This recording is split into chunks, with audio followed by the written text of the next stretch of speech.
Breakup के बाद सिर्फ ये दो काम करना है जिससे आपका एक्स पार्टनर आपके लिए वापस या फिर आपके पास वापस आ सकता है।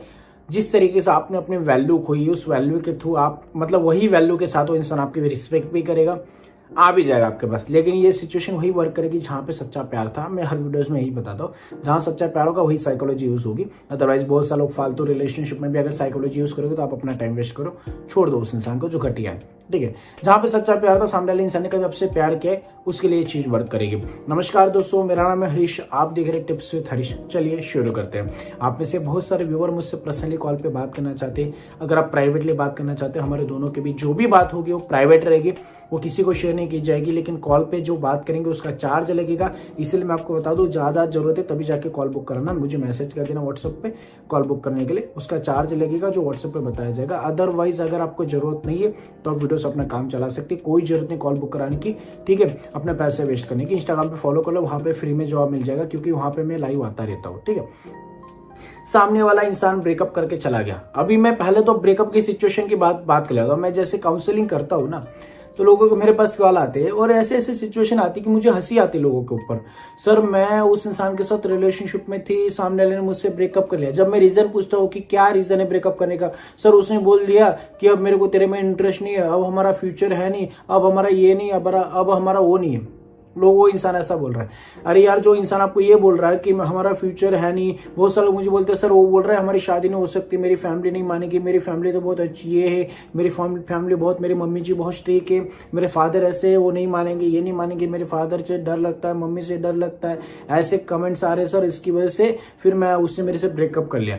एक चीज मैं आपको बता दूं, वो इंसान आपको उल्लू बना रहा है। सबसे पहली चीज, उल्लू बना रहा है। क्यों? क्योंकि जब वो इंसान आपके साथ रिलेशनशिप में आया तब फैमिली का डर क्यों नहीं आया उसको, तब मम्मी का डर क्यों नहीं आया, तब पापा जी का डर क्यों नहीं आया, तब तो रिलेशनशिप में अच्छे से घूम रहा था, तब तो फिजिकल होने में भी नहीं डरा, तब मम्मी का डर नहीं आया कि मैं फिजिकल हो जाऊंगा, पकड़ लेंगे, मुझे मारेंगे, तब मम्मी का डर नहीं था, तब पापा का डर नहीं था। बहुत सारे लोग बोलते हैं सर इज्जत बोल रहा है, इज्जत है फैमिली की। तब इज्जत कहाँ गई तुम्हारी? जब तुम यहाँ वो रूम में जाते हो, जब सोते हो फैमिली अपने बॉयफ्रेंड के साथ, अपनी गर्लफ्रेंड के साथ फिजिकल होते हो, तब कहाँ गई आपकी इज्जत?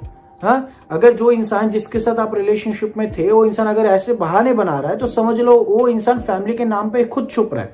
उसको खुद तुम्हारे साथ नहीं रहना, उसको खुद तुम्हारे साथ रहना नहीं हो, इसीलिए ब्रेकअप कर रहा है। लोग बोलते ब्रेकअप करके चला गया। ब्रेकअप होने का रीजन ये नहीं है, ये असली ब्रेकअप नहीं है। ये तो सिर्फ वो जानबूझकर आपको छोड़ा जा रहा है, ये आपको धोखा किया जा रहा है आपके साथ, ये धोखा है क्लियरली। लोग बोलते हैं सर वो इंसान धोखेबाज नहीं, उसकी फैमिली ऐसी। अरे जब वो इंसान आपके साथ फिजिकल हो सकता है तब फैमिली का डर नहीं है उसको। जब वो आपके साथ सो सकता है तब पापा और मम्मी का डर नहीं है। जब वो रिलेशनशिप बना सकता है उसको तब डर नहीं है। और जब शादी की बात आई, जब आपके साथ रहने, फ्यूचर में रहने की बात आई, तब उसको फैमिली का डर आ गया। थोड़ा सा दिमाग लगाओ यार, ऐसे घटिया लोग हैं, इनको हमेशा के लिए छोड़ देना बेटर ऑप्शन है। अब हम आते हैं जब सच्ची में किसी और रीजन की वजह से, जैसे बहुत सारे ऐसे लोग होते हैं जिनका मिसअंडरस्टैंडिंग हो जाता है, रिलेशनशिप में ब्रेकअप हो जाता है, झगड़ा हो गया, सामने वाले का इंटरेस्ट खत्म हो गया, सामने वाले इंसान अब नहीं रहना चाहता, वो बोलता है तू इरिटेट करती है, तू मेरे को इरिटेट करता है, इसकी वजह से उसने ब्रेकअप कर दिया, इसकी वजह से उसने छोड़ दिया। सबसे पहले आपको पता है ब्रेकअप के बाद क्या करना है? नो कॉन्टैक्ट रूल फॉलो करना है। नो कॉन्टैक्ट रूल क्यों फॉलो करना है? नो कॉन्टैक्ट रूल से आप अपनी जो गई वैल्यू है, देखो नो कॉन्टैक्ट रूल से कुछ नहीं होता, कोई इंसान वापस नहीं आ जाता। नो कॉन्टैक्ट रूल से क्या होता है? नो कॉन्टैक्ट रूल से होता है कि आप अपनी वैल्यू को गेन कर लेते हैं। रिलेशनशिप में ब्रेकअप कब होता है? मैं आपको पहले एक्सप्लेन में समझाता हूँ। ब्रेकअप तब होता है जब हम अपनी वैल्यू सामने वाले की नजरों में गिरा देते हैं। जब सामने वाले को लगता है कि ये कोई वैल्यूबल नहीं है, तभी लोग हमें छोड़ेंगे। जब तक उनका मतलब है तब लोग तक, जब तक हम उनका मतलब हमारे साथ है, मतलब जब तक वो इंसान का मतलब निकल रहा है तब तक वो इंसान हमारे साथ रहेगा, तब तक लोग हमारे साथ रहेंगे। जब लोगों का मतलब खत्म हो जाएगा, लोग आपको छोड़ देंगे। इसीलिए मैं हर वीडियोस में बताता हूं कि लोग जो है आपकी वैल्यू पे डिपेंड करता है आपके साथ रहेंगे या नहीं रहेंगे। आपने अगर हाथ जोड़ के भीख मांग के, सामने भीख दे दे, प्यार के भीख दे दे, इंटरेस्ट रख ले, प्लीज कॉल कर ले, प्लीज मैसेज कर ले, अगर आपने ऐसे कर करके अपनी वैल्यू को खो दिया है, इसकी वजह से सामने वाले को जब पता चलेगा कि इसकी कोई वैल्यू नहीं है, इसीलिए लोग आपको छोड़ देते। इसीलिए नो कॉन्टैक्ट रूल से क्या होता है? नो कॉन्टैक्ट रूल से पहले आप अपनी वैल्यू को गेन करते। कैसे करते? जब हम उस इंसान से दूर हो जाते, जब ब्रेकअप हो जाता है, मैक्सिमम लोग यही गलती करते, हाथ जोड़ते, प्लीज मेरे साथ रहना, please stay with me, please मैं मर जाऊंगा, प्लीज मैं मर जाऊंगी। जब हम ये करते हैं ब्रेकअप के बाद, सामने वाला यही चीज तो चाहता है कि ये तड़प में मेरे लिए, ये तड़पे मेरे लिए, ये रोए मेरे लिए, ये भीख मांगे मेरे पीछे, और यही चीज तो हो रही है उसके हिसाब से। लेकिन जब हम ब्रेकअप के बाद थोड़ा मेच्योरिटी दिखाते हैं, नो कांटेक्ट फॉलो करते हैं, नो कांटेक्ट में क्या क्या चीज करनी बताता हूँ। नो कांटेक्ट रूल में सबसे पहले उस इंसान को कांटेक्ट नहीं करेंगे, ये तो सिंपल सी चीज है। उसको ऑनलाइन नहीं देखेंगे। लोग क्या करते हैं, सर वो तो नहीं देख रहा ना, मैं उसको ऑनलाइन देख रहा हूँ, तो उसमें क्या हो गया? नहीं, वो देखे या ना देखे फिर भी आप उसको ऑनलाइन नहीं देखोगे, वो क्या कर रहा है उसकी एक्टिविटी नहीं देखोगे 25 से 30 दिन तक। उस इंसान को मैसेज नहीं करोगे, उस इंसान के पास जबरदस्ती रीच करने की कोशिश नहीं करोगे। किसी थर्ड पर्सन को, जो इंसान आपकी इसमें इन्वॉल्व है या फिर किसी को पता है, उसके बारे में उससे नहीं पूछोगे, भले वो कितना भी क्लोज हो, लेकिन उससे नहीं पूछोगे। ठीक है, ये चीज नहीं करनी जब आप नो कॉन्टैक्ट के दौरान होते हो। सामने वाले इंसान की कॉल आ रहे बिल्कुल नहीं रिसीव करना, सामने वाले के मैसेज आ रहे बिल्कुल नहीं रिस्पॉन्स करना है। तब तक नहीं करना जब तक उसको लगना, ये डरना आ जाए कि यार ये सच्ची में तो नहीं चलेगी, सच्ची में इसे तो नहीं मुझे छोड़ दिया। इंसान के अंदर ये डर आना चाहिए कि मैंने इसको छोड़ा है, इसने मेरे को छोड़ा है। जब तक ये डरना है, ये डर आने के लिए थोड़ा टाइम लगता है, क्योंकि सामने वाला इंसान आपको पूरी तरीके से जानता है। आपने जो भीख मांग मांग के अपनी वैल्यू खोई ना, इसीलिए उसको पता है ये कि वीडियो देख के आइए 10-15 दिन मेरे बिना दूर रहेगी, वापस मेरे पास ही आने वाली। इसको कोई नहीं मिलेगा, इसको कोई नहीं मिलती है, इसको कोई नहीं मिलता है, ये मेरे पास ही आती है, ये मेरे पास ही आता है। ये उसको पूरी तरीके से कॉन्फिडेंस है, लेकिन उसका कॉन्फिडेंस तोड़ देंगे हम।